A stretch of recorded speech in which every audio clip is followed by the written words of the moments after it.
Yankees offensively. They lose 1-0. Jeffrey Springs carries a no-hitter going into the seventh inning. And Ryan Weathers was great, which is going to get lost in the folds during this ugly game, unfortunately. But Jared, you watched. I was busy, so I'm gonna turn to you here. Tell me like what you saw from the offense that wasn't working, and like then we'll do the positive side of Weathers after we go through the offensive problems.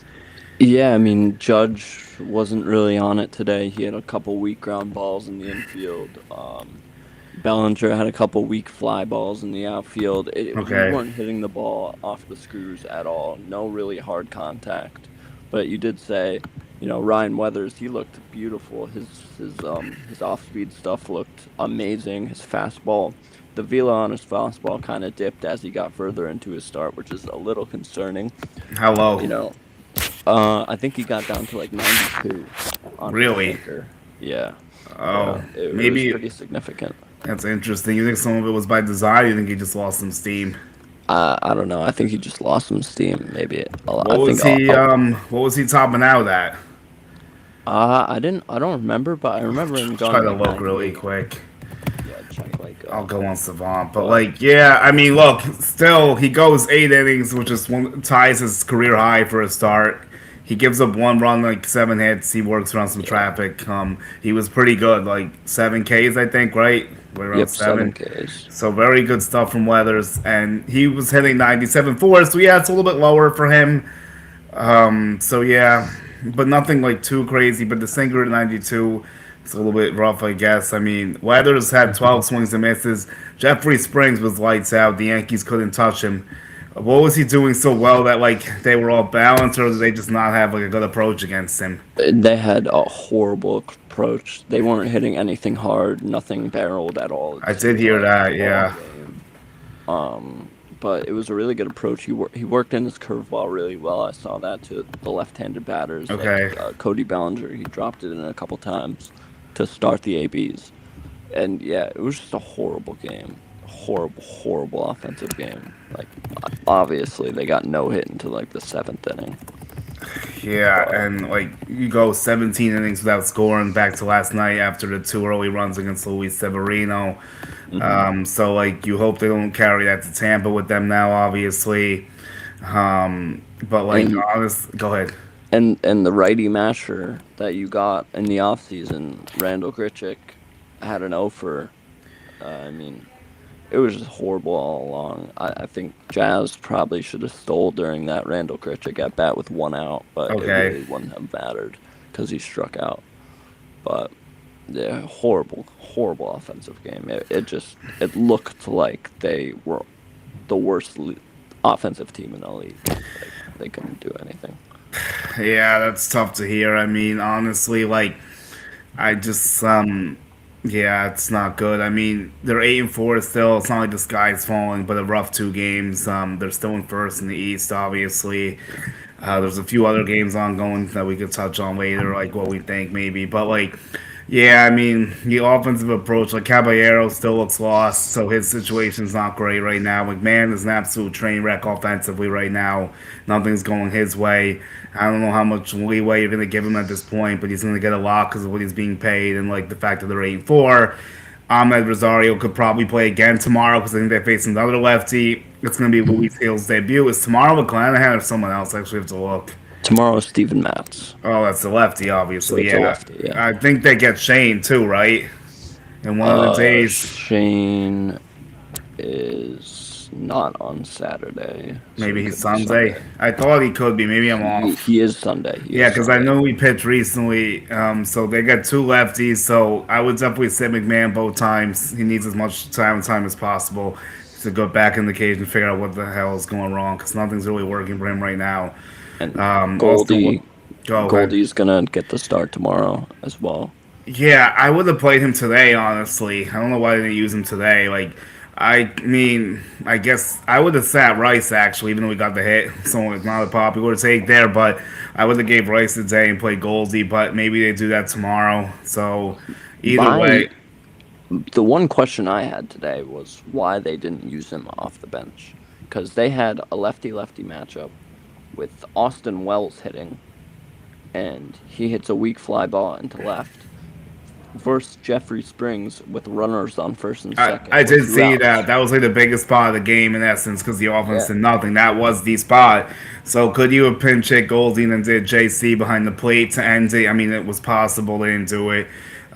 Goldie hasn't played too much, obviously, yet. So I'm interested to see how this is all going to end up being developed here. But I mean, look, like I said, they're 8-4. It's not like the sky's falling, but there are some offensive issues that could be concerning here. Like that 6 through 9 is still an absolute dark vortex right now across the board. Chisholm gets an off day, but he wasn't good yesterday either. He's got to get going, and now they face two lefties, which is not his strength, obviously. But I mean, it's Steven Matz because that McClanahan is not what he once was either. So like, it's not like he's facing like Crochet and Scooble by any means. Hmm. So he should hopefully be able to figure something out.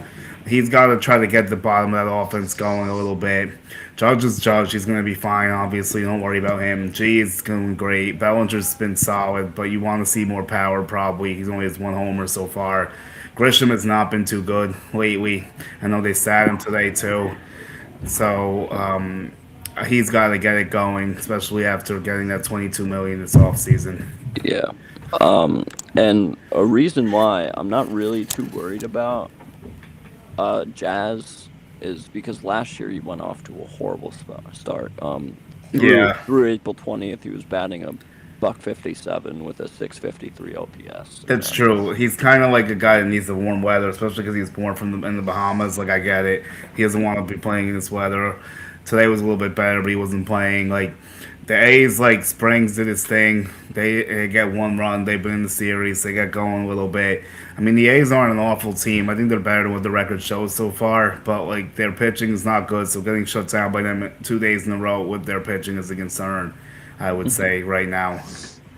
Yeah, I mean, right now it's definitely a concern, but you can't really judge a team's offense off of the game 11.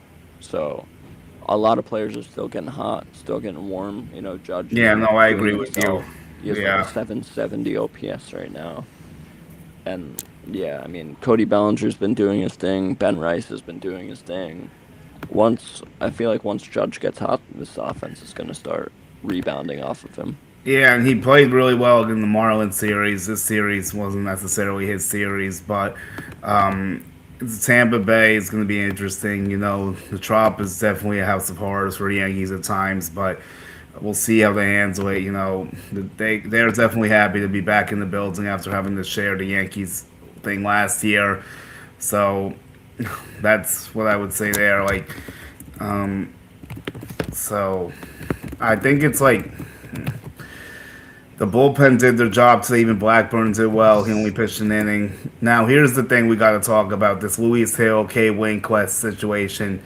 I don't understand what Cade's even doing on the roster. He hasn't been used in 11 games. Like, do they just send him back to St. Louis and say we tried, but didn't even but we didn't even use him? Like, this is going to be a very weird roster decision coming up. Yeah, I mean, tomorrow is going to be a really weird day, I feel like, because we could see Cade Winquest just get sent out and not even a single appearance from him. But I don't Yeah, think that's what they're going to do. I feel like that's just so stupid. I, I feel like that's just so stupid because what is he even doing on the roster? exactly. Like what we were playing. Like yeah. Like we talked about this, but we'll get to a little bit more. You were basically playing a bullpen with 8 guys when you wanted an extra guy in there, but you haven't used them at all. Like I know all the games have been close for the most part. That means it tells you a couple of things. One, they're not comfortable using him in close games, obviously, which is an indictment of itself. And two is just like why again? Like they could have signed somebody that didn't get signed. They could have used Harrison Cohen, like we said, rather than do that. Like, I just don't understand the logic of having him. Like, if you want to see what he had in spring training, fine. But like, why did he go north with the team if he wasn't going to be used at all? Yeah, and then why even pick him up from Rule 5? They Why? normally don't even do that too. That's a Yeah, surprising thing. They haven't. I think that was their first pick in what, like 14, 13 years. It was a while, yeah, something yeah. crazy like that. Because I go in those rooms, I never hear them make any picks. But like, yeah, it's definitely illogical right there. Like, not saying that's a great thing at all. And I don't even think he had a good spring too. So No, he didn't have a good spring either. Like the way Aaron Boone answered the question when I was there made it like it made him seem like like he's showing enough, but like he was basically like I'm rostering him because we have to. Like in my opinion, like he's not gonna say that, but like the way he responded was like he was like he's shown enough. I was like not exactly, but like okay, I guess like if that's you're just gonna roster him because you don't want to lose him to the Cardinals again, but I mean that's like the least of their concerns, I guess. But if it's not him, who else would go? I mean, Blackburn's actually done well besides that one outing in Seattle, but I would they don't think do? they get rid of Blackburn. Probably not, because he's making 2.5 million, so that would kind of be a surprising move this early in the year. I do wonder, like, if they would do like would they option Duvall? Although he pitched better yesterday, I don't I know. don't. I don't think they option Duvall either because that just thins their bullpen even more. Yeah, I don't think they'd option Bird like we were saying the other day. Yeah, they optioned him last year for the entire year, so I don't think they would do that right now. No, I, I don't think so either. it's going to be a really confusing day tomorrow, and whatever they end up doing, it's going to be a really weird move. If it's Yeah. either cutting Cade Winquest and not using him one singular time from picking him up from the Rule 5, or optioning one of Camilo Duvall, Jake Bird, cutting Paul Blackburn, it's going to be a really weird decision, and we're going to know by tomorrow. So Yeah, it was such a clunky way they made the bullpen to begin the year, so now it's like they got an answer for it. Like, how's it getting solved? It's like Luis Hill's coming back. They need him back because the off days are finally over. He's only used Cade once, and yesterday he got up. I thought it was going to finally be the day, but they still didn't use him. I think he's gotten up a few times, but just hasn't. They just haven't put it together yet with him. So I don't know. It's going to be a strange one. Because like you can't have 10 bullpen arms, so like they're not gonna take someone off the bench. I don't think you're allowed to even have 10 bullpen arms. If they were, and you can't even option anyone because Grichuk, if you wanted to, you could, but like this is the series to use them because you have two lefties pitching. So yeah, it is gonna be a strange situation for sure. yeah, it's going to turn some eyes because why? If he gets cut, why is he on the roster? Like, what is the reason for picking him up from Rule 5 if you're not going to use him and then cut him? Yeah, I have no They could have used idea. him again today I and thought then today they put could have. I thought Blackburn. today would have actually been the time because I mean you're down 1-0. You probably have to make a decision on him tomorrow, and they still don't do it. They probably didn't expect Weathers to go 8, so Hmm. that was a pleasant surprise. So was Weathers locating well? Was it his off speeds and saying because he said his fastball wasn't as good? Like how was he getting the A's to swift through some Let me pitches? see what his final line was because I know he threw a ton of strikes. He was in the strikes. He was pounding the strike zone. He was 72% strikes. Um, he That's good. started a lot of batters off with strikes, so that's what you want to see. He got ahead of the count a lot, and the off speed was there. It was there. Like he was getting a lot of chase with that off speed. He was Okay. getting a lot of run with the fastball, Yeah. and No. I it was just a mean. really great outing, all things considered. And that's good. And you don't want to lose it in translation of this as Weathers fights to keep himself in the rotation as more guys return. He definitely put himself in a good position. He's pitched better than Warren did yesterday, obviously. Warren's been better overall, but Weathers had the better start. And then Luis Hill, we have to see what's going to happen with him. So now, this is the first time this season the Yankees have faced adversity with a losing streak. So does it spiral? Do they lose to Tampa Bay? Does Luis Hill get lit up tomorrow? Like, this is a bunch of stuff. Like, this is the first time this year you actually have to ask some questions about, like, what's going to happen next, sort of, because of the first 11 games were like, or first 10 games, they'll say, or even, or like a walkthrough almost going 8-2, and now it's like adversity's coming quickly. Yeah, and a lot of the holes are starting to open up. Ryan McMahon has Yes, been absolutely dreadful to watch he is brutal. offensively and some defensively as well, which is why he's on this team. Yeah, that's what's Um, surprising to me because like the defense is normally there. What do you think of him as short yesterday? He actually seems okay, but like I would have Seems loved it fine. in a big game. Well, like I'll like do it once in a while, I guess. But like I thought he was okay. Yeah, Yeah, there was really no reason for it. I'm sure they were just trying to test and see how he would do, but the range looked there. I remember Ahmed Rosario did make an error at third though that game. I'm pretty sure. Yes, I saw it. That's right. I mean, Rosario's not a good defender. Someone was like, "Oh, you should put him at short." I'm like, "Not really. It doesn't matter. Like, either side's not good. Like, he's like not a good third baseman either. Like, he's there for his bat to hit lefties, and he's did a good job of that. And we'll see if he plays. I'm sure he'll get a lot of action against Tampa too, since he's been swinging a hot bat. We'll see if he's back in there tomorrow. So I would expect McMahon to probably sit again. Like, I don't know how long they're going to give him. I don't know what their baseline is. I don't know like when they actually consider pulling the plug. Like, he's not going to get DFA because the money he's making, but he's going to have to take a permanent bench role if he doesn't figure it out soon. But like, I don't know how much longer they're going to give him. Probably longer than people would like, I would imagine. So I would prepare people for that. It's not going to be a quick full plug for McMahon. If he's going through like the next month or so and he doesn't get like if he's hitting like 150, then you're gonna have to have some serious discussions, obviously. Yeah, and this is probably the only time I'm going to be talking about this person in April about the major league roster. But George Lombard is a defensive ready player. His defense will translate into any level of the majors. It will. And, he's been on fire so far in the minor leagues. I'm not saying bring him up right now because it's April 9th. I wouldn't say that. But if we're in August and Ryan McMahon is batting a buck 50 and George Lombard is still tearing it up in the minor leagues, there could be considerations of him coming up in September and filling in that third baseman role. Yeah, absolutely. I mean, you have to consider everything. Like McMahon is definitely in hot water right now. I would say, like personally, just how he's played. Like he didn't hit well last year. The defense is starting to slip, which is the problem because that's his calling card. So you wonder, like,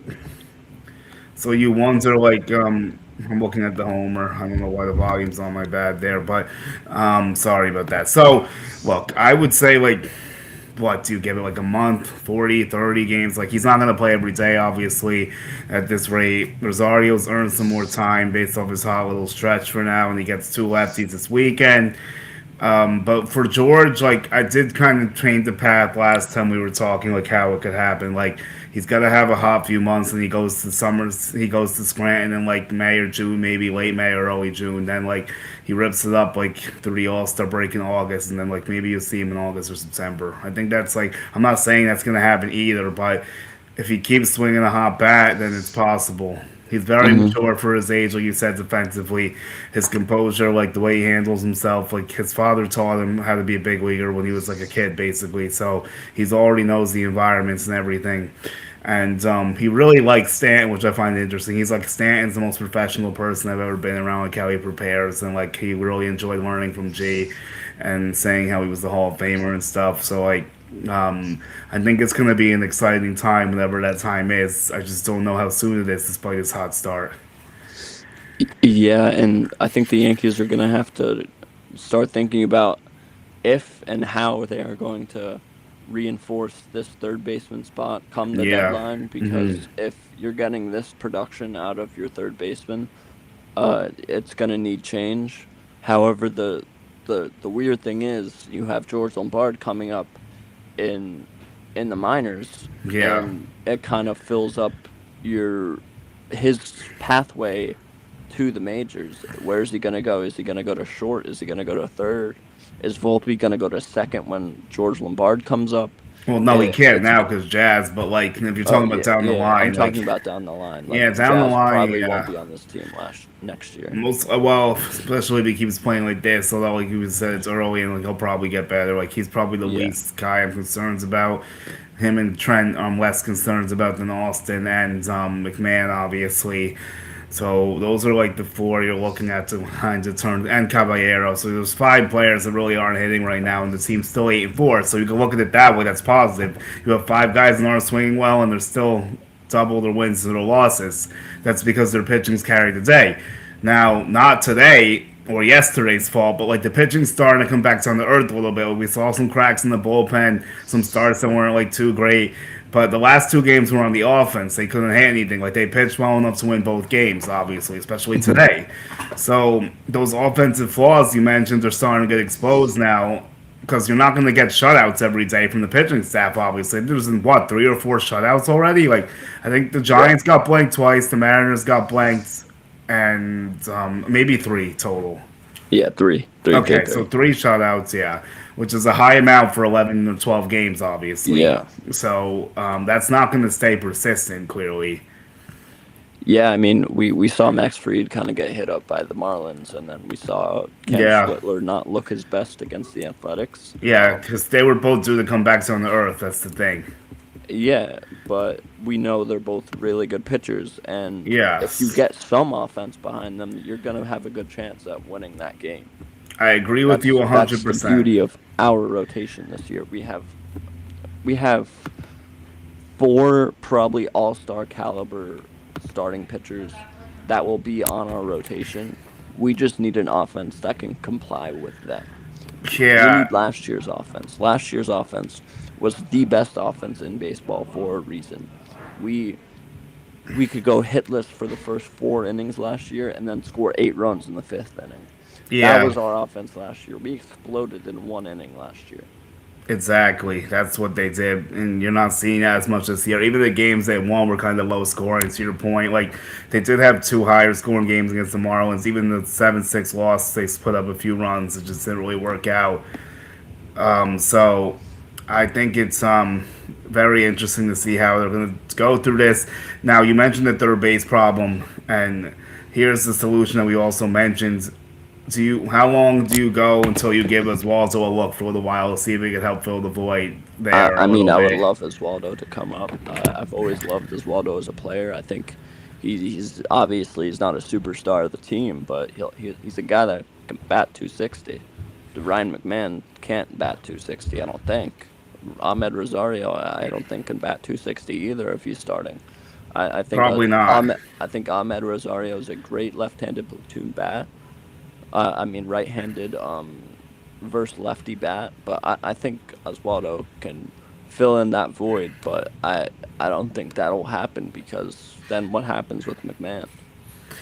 Yeah, that's the thing. Like, Oswaldo is in a weird spot, unfortunately, right now because of how they made this roster, and he was out last year. Like, yeah, because like, how do you even do that? Like, well, I gave you one solution the other day. You can send Grishik down, obviously, because Walzo can also put it outfields. Like, do you can? I would say like, I mean, it's too short because Randall's only played 2 games. Like, we don't know yet. He hasn't looked good, obviously, but like, he's only been 2 games, so I can't say anything off 2 games. But he Yeah, wasn't he wasn't good last year though. yeah. And do you know a simple solution that would make all of our lives very simple right now? Try and guess. Seager. No. Well, that would I'm be. saying Well, that's something not on the that active simple. roster right now that could have happened but didn't, and that's kind of on Cashman. Oh, are you talking about Gino? No, I'm talking about eating Ryan McMahon's entire contract. Oh, but then who? Taking on $16 million of Ryan